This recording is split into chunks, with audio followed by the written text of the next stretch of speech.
안녕하세요. 승리한 상가족 여러분 그리고 강성성경연구원 여러분, 오늘은 마태복음 100번째 강의로 마태복음 20장 29절에서 34절 말씀을 맹인을 긍휼히 여기시고 치료해 주시는 예수님의 사랑이란 제목으로 함께 말씀을 나누도록 하겠습니다. 승리한 삶은 박유일 목사님의 구속사로 조망한 성경 연속 강해집을 통해서 편집이 되어 있고요. 저희들이 현재 나누고 있는 말씀은 마태복음 3권을 통해서 편집이 되어 있습니다. 자, 오늘 본문 말씀을 보도록 하겠습니다. 우리가 지난 시간에 굉장히 중요한 말씀을 함께 묵상했습니다. 예수님께서 이 땅에 오신 이유, 하나님께서 예수님을 통해서 이루시고자 하시는 하나님의 뜻은 예수님께서 대속의 십자가를 지셔서 우리를 위해서 대신 죽으시고 부활하셔서 의롭게 하시는 그 역사였습니다. 그러나 제자들은 이러한 하나님의 뜻이 이루어지는 것보다는 사람의 뜻, 자신들의 뜻이 이루어지는 것에 더 큰 목적을 두고 있었습니다. 그래서 더욱더 권세, 권력, 지향주의적인 생각을 하게 됩니다.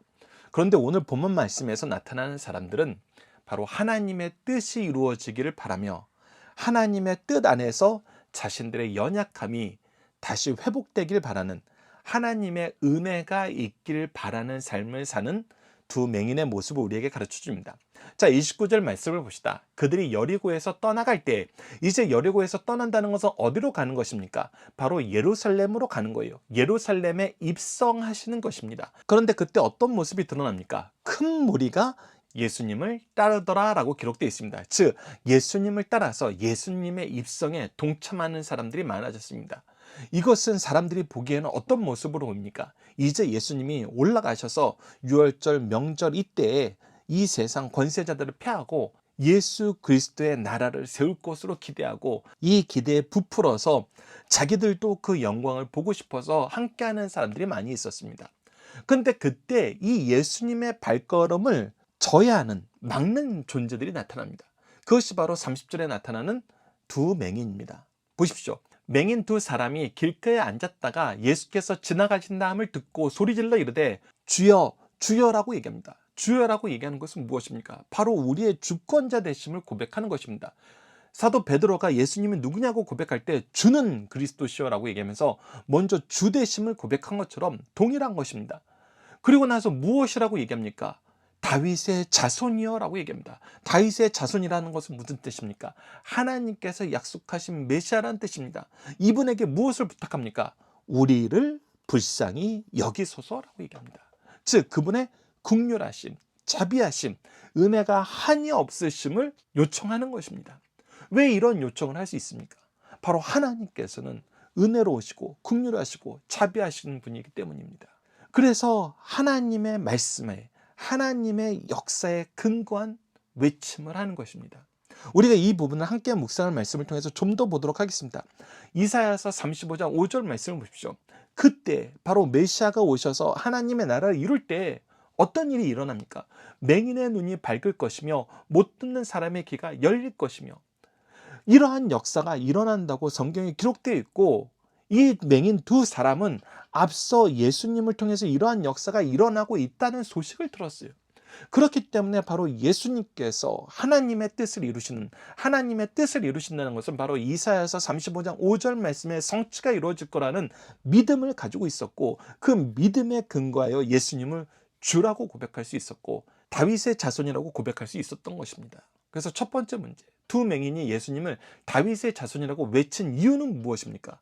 바로 성경에 기록된 선지자들 통해서 미리 약속하신 하나님의 말씀을 성취하신 분이기 때문에, 그분이 바로 약속된 다윗의 자손으로 오시는 메시아이기 때문에 다윗의 자손이라고 고백할 수 있었던 것입니다. 외칠 수 있었던 것입니다. 그런데 이때 사람들의 반응은 보십시오. 31절입니다. 무리가 꾸짖어 잠잠하라 하되. 여러분, 우리가 앞서 수없이 확인했던 건 무엇입니까? 예수님께서 연약한 사람을 도우시는 걸 알고 있었어요. 예수님께서 항상 쉬지 않고 하시던 것이 무엇입니까? 천국 복음을 선포하시고 하나님의 말씀을 가르치시고 모든 약한 것을 고치시는 일이었어요. 그래서 사람들이 이 일을 위해서 자기 주위의 연약한 사람들을 데리고 예수님께 나와왔던 것이 일반적인 모습이었어요. 그런데 왜 지금은 이 맹인을 도와서 예수님께로 인도하는 사람들이 있는 것이 아니라 이들을 꾸짖어 잠잠하라 하는 사람들이 주위에 있을까요? 여기가 우리가 지난 시간에서 주의 깊게 살펴봐야 되는 바로 그 지점입니다. 사람들이 은혜를 받고 나서, 사람들이 예수님을 알고 나서 처음에는 자기의 연약함을, 자기 주위의 연약한 사람을 돕는 이 역사에 쓰임받고 싶어 합니다. 우리를 회복시키시고 우리에게 새 역사를 이루시는 이 은혜를 사모하며 이 은혜를 나누는 걸 기뻐해요. 그런데 이제 자기 생각이 주장을 하게 돼요. 자기 뜻이 예수님의 뜻보다 더 커져 버려요. 그러니 지금 중요한 건 뭐예요?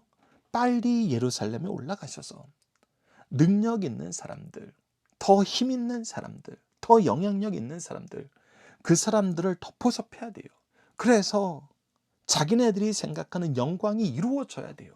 그래서 자기네들의 권세에 매몰되다 보니까 이전에는 이렇게 연약한 사람을 데리고 나와서 예수 그리스도께 은혜를 함께 강구했던 사람들이었는데, 그런 모습이 주류였는데, 지금은 이런 사람들 필요 없다는 것입니다. 이런 사람들은 오히려 나의 뜻을 이루는데 방해가 된다는 거예요. 여러분들이 이 부분이 우리가 신앙생활하는 굉장히 중요한 기준이 됩니다. 우리가 연약한 사람들을 돕는 일에 쓰임받고 그들과 함께함을 기뻐하는가? 이런 사람들은 우리 교회에 있으면 안 돼. 이런 사람들은 우리에게 도움이 안 돼. 이런 생각을 하면서 연약한 사람, 은혜가 정말 간절한 사람들을 외면하는가?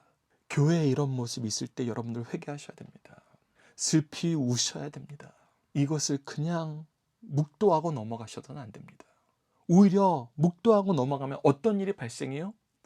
이런 일을 꾸짖어서 잠잠하라고 얘기하는 이런 말도 안 되는 일, 하나님의 뜻, 하나님께서 우리에게 보여주셨던 그 역사에 완전히 상반되는 일이 일어나는데 아무도 제재를 안 합니다.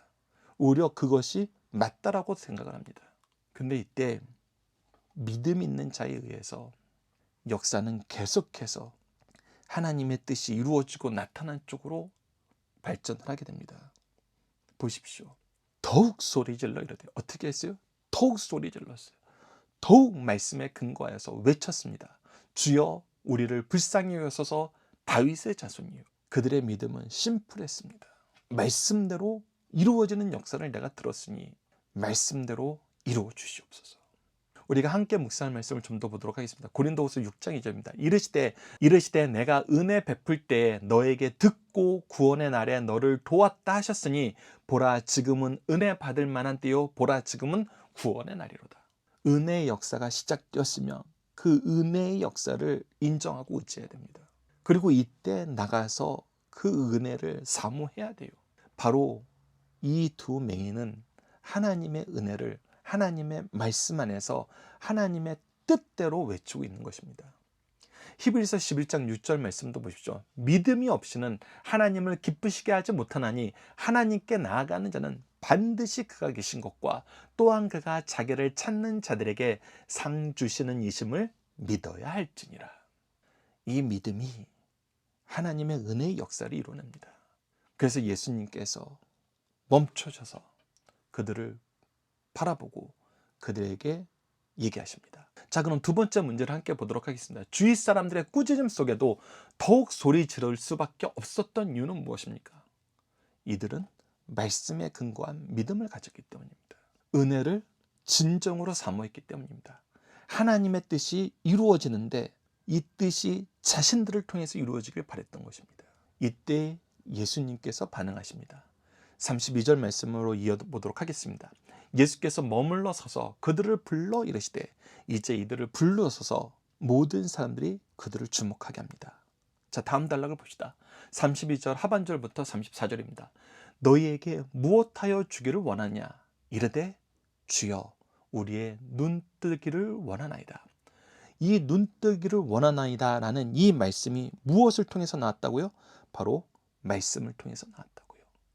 말씀에 기록된 대로 이루어지길 원합니다. 그때 예수님께서 어떻게 하십니까? 34절을 보죠. 예수께서 불쌍히 여기사 그들의 연약함을 보시고 긍휼하심과 자비하심과 은혜가 한이 없으심을 보여주고 계십니다.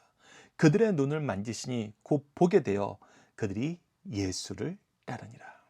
이제 이들을 통해서 이 군중들 속에 이들이 있음으로 해서 무엇이 드러나고 있는 거예요?